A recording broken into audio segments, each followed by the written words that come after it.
Hey, what's up? It's Jim, and today I'm going to talk about Norm of the North Family Vacation. This is the fourth film in the Norm of the North franchise, a franchise I guess I'm an expert in, despite not really remembering or thinking about these films too long after I've seen them or have to review them, because they are not memorable, and they're very bad. And I think my mind sort of blanks them out because you're like, what am I watching and all this? This is not the worst Norm of the North movie, which I think is either the first or the second, but it is not good. And I don't think Norm of the North is getting good. It might have had more functional people working on it, but nothing about Norm of the North is quote unquote functional in terms of, quality, maybe plot. This is a movie that, maybe I could relate to it, but was still the kind of animation dreck that Norm of the North usually is. Now, Norm is in this film having trouble being a king, which is like too bad for Norm, I guess, because all these people come to his throne and complain about stuff, and then he listens and does nothing, like most leaders. Norm is a metaphor for leaders because he does not really do much of anything. The trouble he gets in is of really his own making, if we're going to be honest, and then he chooses to hang out with his family rather than dealing with the crippling economy of the Arctic, which they don't get into, but the themes were there, man. Look, I need something to get me through these movies, alright? But the themes are there. The Arctic economy is crashing. Norm does nothing. Norm is a fucking fat cat. He's like a Boss Tweed motherfucker. Didn't expect that reference. I'm pulling it out. He's who Bernie's gonna take down in the election, or whomever wins, who's not Trump, because Trump, very much pro-Norm. Everyone knows this. Point is, back to the plot of the movie. So Norm is listening to all these people complain about the Arctic, which shows they don't have pride of the Arctic and they should just be kicked the fuck off, which Norm does discuss in the director's cut, which totally happened. Anyway, point being is Norm then realizes he can't hang out with his family while the Arctic's governmental system is completely crumbling. So he's like, oh man, I can't do snow blast. Don't really understand what that is, but it's a thing, I guess. And so then he is like hanging out and he finds out that his crown is stolen by like an ice ship, and then it's in China, and then this killer whale who's now in these... Was that killer whale in the last one? Who the fuck knows? Does it matter if I know that or not? I don't know.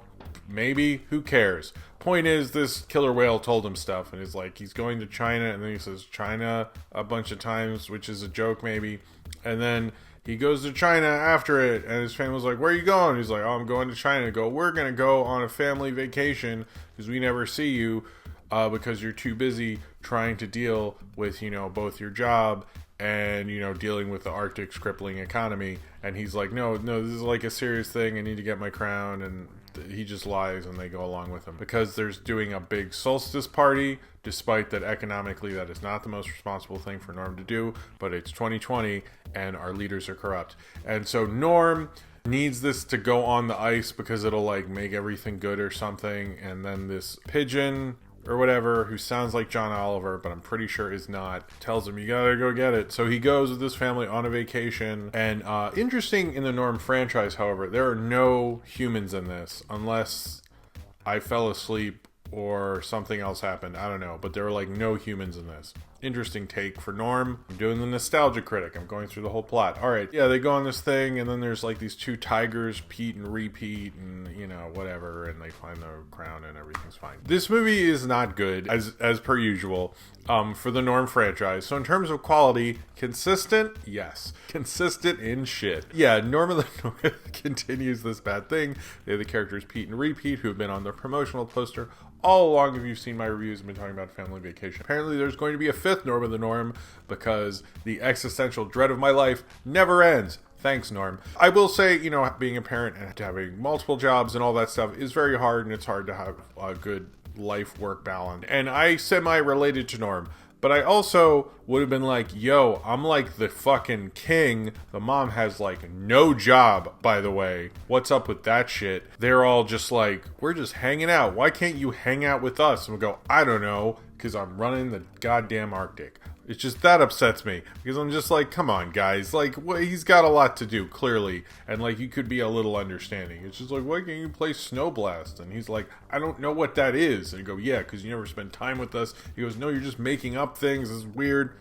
Norm of the North is not a good franchise. I don't know why Splash Entertainment continues this going, and I don't know who's seeing this. It feels like even the ethos of how bad Norm of the North is has kind of simmered down. It's like the hype is over, guys. I don't know what Splash Entertainment is doing with this. I just don't really get, like, the point of the whole plot, which comes out as like, oh, they stole it for, like, no reason. It's like the stakes of this are weird because it's between, like, no stakes of him hanging out with his family and high stakes of the entire Arctic will collapse if he doesn't get this crown back. So it's like partly like, what if we hung out? And you're also like, hey, Norm, be a fucking responsible adult. You're a goddamn king. Is this a metaphor for leadership in general?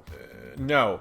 But it could be, and we could read into that. This is directed by a animation director who's done things for Rugrats, Duckman, Boondocks, several different shows, Anthony Bell. And you can actually tell he sort of knows what he's doing because there's a little more consistency in this. There's not consistency in the writing. This is written by someone who is not one of the writers of Toy Story, despite what the trailer said, which is an interesting thing to put in your trailer, especially since it is not true. I guess Ellie Chaffany? I don't know. This seems to be their first really major writing credit. So, sorry. I guess the characters are someone in one of the sequels or the first one had something to do with Toy Story at some point, but not in this film. I mean, he doesn't do his weird gyrating butt thing, which thank God. And it wasn't as annoying as usual, but it's sort of just like maybe consistently badly bland in a way that was hard to stay awake during. I wouldn't mind if they're doing more of the animal stuff and less of like, he doesn't need to go into a city again. I thought he was going to go on other adventures in other parts of the world in a post-Norm king-size adventure world that we currently live in, but they choose not to do that. They choose to just have him meet up with other animals. That I'm sort of fine with. I don't know where else Norm can go other than to actually, lead the Arctic into 2020 rather than, in this vein of just listening to people complain and not fixing anything. So, what the fuck, Norm? Like, you're just keeping the status quo going when you could do so much more. Maybe this is a metaphor about baby boomers. Or it's a terrible movie about a polar bear who dances sometimes. He does dance, but he doesn't do like the weird butt gyration thing, which is nice. Norm of the North, Family Vacation, I guess on my rankings of Norm of the North movies would be second in terms of good, but third in terms of bad. Does that make sense? I think King Size Adventure is better than this. King Size Adventure, the best Norm of the North movie. The Lemmings are back. I don't know. The Lemmings seem to be in like a separate movie. Like they're clearly trying to be the Minions, but like they're so uninvolved. Like the Minions at least have a plot in Despicable Me. The Lemmings are like just like show up randomly and do wacky stuff and like have no bearings on the plot at all. Like you could cut them out of the movie. You wouldn't want to because this would be shorter, not because they're good, but I guess it would be shorter and then they couldn't sell it as a movie or something. But yeah, the Lemmings are part of this as well. Yeah, I liked it when they fought those lizards. Like, can't we have them fight more lizards? That's really what I think the Norm and North franchise needs. Is Lemmings versus lizards. Forget Norm. Just make it an hour and however long this painful experience was, and make it lizards versus lemmings, and then Norm can like make a cameo. I don't really care what he does. Do that. Because this is just, it's such a cliched, boring plot, and it's like clearly no one who works on it wants to make anything interesting out of it, nor does Splash Entertainment. And you could say, this is just a nice family movie, but I'm not showing, like, I had a choice. I could have shown this to my kid, but I respect my kid enough to never expose her to something as horrible as Norm of the North. Exposure to the Norm of the North has probably derailed my life in general. So I don't think it's good to show someone who's like, mind is growing. You don't want to fuck with that.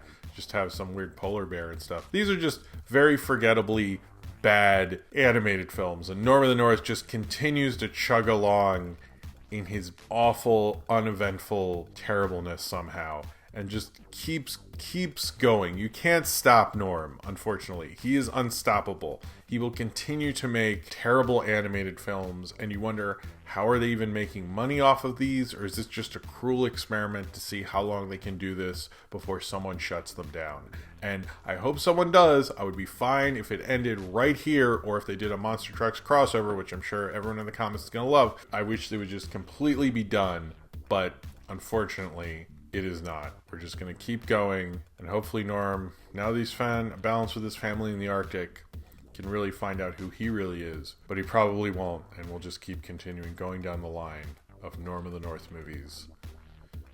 And I'll keep reviewing them for as long as they make them. So if you have seen Norm of the North, Family Vacation, and you would like to talk about it, then comment below in the comments and subscribe if you would like to.